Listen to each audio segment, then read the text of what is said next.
खबर UP live, आपकी खबर तेज असर। जिलाधिकारी का आदेश भी नहीं मानता है थानेदार सत्येंद्र कुमार। मुडेरवा थाने के एसओ ने डीएम का आदेश मानने से किया इनकार। मारपीट के मामले में मेडिकल कराने का डीएम ने दिया था आदेश। दारोगा चंद्रकांत पर चौकी में लाकर पिटाई करने का है आरोप। 12 दिन बाद भी सबूत मिटने का इंतजार कर रही है मुडेरवा पुलिस। थानेदार ने डीएम के आदेश की जानकारी होने से ही काटी कन्नी। एसओ मुडेरवा फरियादी की शिकायत पर नहीं होते गंभीर। एसओ से नहीं संभल रहा थाना, फरियादी एसपी से लगा रहे गुहार।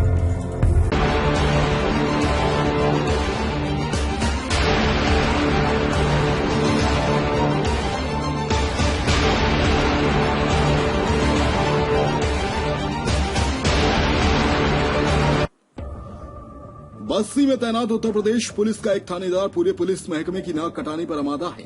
फरियादी न्याय के लिए जब इस थाने में आते हैं तो थानेदार उनकी फरियाद पर कार्यवाही के बजाय मामले को रफा दफा करने में जी जान से जुट जाते हैं। ऐसा ही 2 फरियादी जब एसपी आशीष श्रीवास्तव से मिलने पहुंचे तो बेलगाम थानेदार की पोल खुलकर सामने आ गई। दरअसल मुडेरवा थाने की थानेदारी संभाल रहे कुंवर सत्येंद्र सिंह पर एसपी तो एसपी बल्कि डीएम के आदेश का भी कोई असर नहीं होता है। मुकदमा दर्ज करने में एसओ की हीला हवाली और लापरवाही फरियादियों को मजबूर होकर एसपी के दरबार न्याय के लिए पहुंचना पड़ता है। पहला मामला मुडेरवा थाना क्षेत्र के रामपुर गांव का है, जहां के रहने वाले मानसिक रूप से विक्षिप्त मोहम्मद सईद, जिसे गांव में एक मामूली विवाद के बाद रामपुर चौकी प्रभारी चंद्रकांत पांडे अपने साथ ले गए और 3rd डिग्री का इस्तेमाल कर बुरी तरह से पिटाई की। इस मामले में जब पीड़ित सईद ने थाने में जाकर कार्यवाही के लिए शिकायत की तो थानेदार ने बिना कार्यवाही किए उल्टा मोहम्मद सईद पर ही मुकदमा दर्ज कर लिया। इसके बाद जब पीड़ित सईद अपने परिजनों के साथ डीएम से मिलकर मेडिकल कराने की गुहार लगाई, तब जाकर डीएम ने पुलिस और स्वास्थ्य टीम को पीड़ित का तत्काल मेडिकल कराने का आदेश दिया। जिसके बाद भी पीड़ित सईद के शरीर पर लगे दारोगा की दरिंदगी के निशान के मिटने का पुलिस इंतजार कर रही है।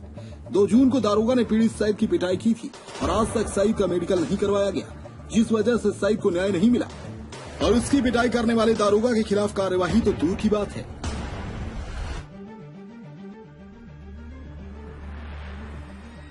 घटना कर देती ऐसा हुआ कि 2 तारीख को हमारे भाई साहब से थोड़ा सा एक हजन से प्रतिमाना हो गया था।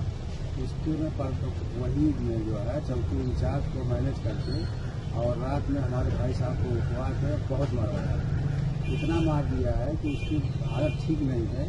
और उसके बाद आज मेडिकल के लिए हॉस्पिटल में आया, कोई कहे कि कुछ नहीं होगा यहाँ से जब तक कोई आदेश नहीं होगा। तो हम लोग डीएम के यहाँ गए, डीएम के यहाँ से आदेश लेके आए। उसके बाद आदेश के अलावा भी 2-3 दिन से दौड़ा रहे हैं, अब मेडिकल नहीं हो पा रहा। कितने दिन हो गए अभी तक आपका मेडिकल? 2 तारीख की घटना, आज 12 तारीख है। क्या कह रहे हैं पुलिस आपसे? पुलिस वाले आ नहीं रहे हैं। आज 3 दिन से तो हमको 4 दिन से दौड़ा रहे हैं कि आज अभी भेज रहे हैं, अभी भेज रहे हैं, 4 दिन से नहीं आ रहे हैं। वहीं दूसरा मामला मुडेरवा थाना क्षेत्र के भगवानपुर गांव का है, जहां के रहने वाले दलित युवक आशीष को अनायास ही गांव के दबंगों ने जमकर पीट दिया, जिसमें उसका सर फट गया। खून से लथपथ आशीष थाने पहुंचा, मगर उसकी शिकायत पर कार्यवाही के बजाय थानेदार सत्येंद्र ने उसे भगा दिया।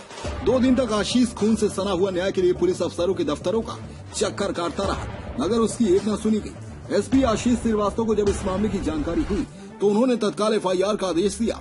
तब जाकर एसओ ने पीड़ित की शिकायत दर्ज की। इस तरह के कई मामले सामने आ रहे हैं, जिसमें थाना स्तर पर स्टेशन अफसर कार्यवाही करने के बजाय अपने ड्यूटी से भागते हैं और शिकायतकर्ता को बड़े अधिकारियों के यहाँ पहुँचना पड़ता है। अब सवाल उठता है कि ऐसे बेलगाम और निरंकुश इंस्पेक्टर को थाने का चार्ज क्यों दे दिया गया।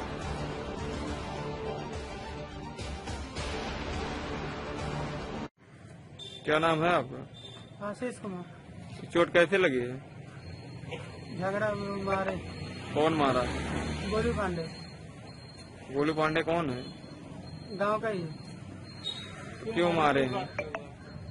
मालूम नहीं, अनफातो मारे बिना वजह के। कब घटना हुई, कहाँ हुई? 10 तारीख रात 11 बजे। क्या हो रहा था? गांव में बारात शादी था, घर के बगल में बारात अगवानी हो रहा था, तो जा रहा था तो हम सब लोग नाच रहे थे, तो उधर पे खड़ा था मैं भी। तो एक लड़का आया उसके गोलू पांडे का घर का, तो मुझे बुला के लेके गया। तो एक बार गया, फिर मैं वापिस आ गया। फिर दोबारा वो आया बुलाने के लिए, फिर मुझे लगा कि दूसरा लड़का बुला रहा है, पर उसके पास गया तो बोला नहीं बुलाया। तो बाजू में वो खड़ा था तो उसने बुला के मुझे बाजू में लेके गया और धक्का उक्का दे के मारने लगा। हाथ में पंच पहना था नोकीलादार, उससे मारा। क्या हुआ था, कैसे चोट लगा उनको जो है? वो मतलब जो है कुछ हमारे चाचा के लड़के की शादी थी और वहाँ पे लड़का हमारा बराती लेके आ रहा था अगवानी कराने के लिए। जी। तो वो कुछ लोग जो है मतलब बिहार लोग थे, वो जो है बुलाए उसको और उसको जो है हथियारदार मतलब अंगुली में पंच लेके मारने लगे। तो मार के पूरा घायल कर दिए पूरा।